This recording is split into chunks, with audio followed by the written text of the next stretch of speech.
laban. Ito na ang naging reaksyon ni Inoue kagad pagkatapos ng press conference ayon sa nasabing video.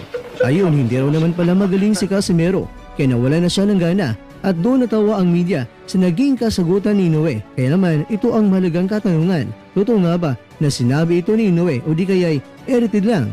Ang kasagutan batay sa ating pagsusuri ay hindi po ito edited.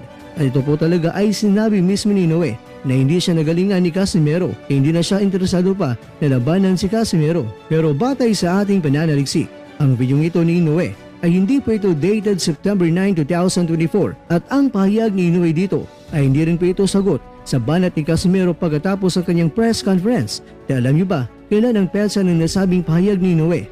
Ayon sa video na ito, pero magbibigyan lang ako mga kwento na isang pinagkukunan natin ng source, ang Hatchaware, na kung saan ito ay na-share na sa social media noong October 26, 2023 pa. Yan naman ang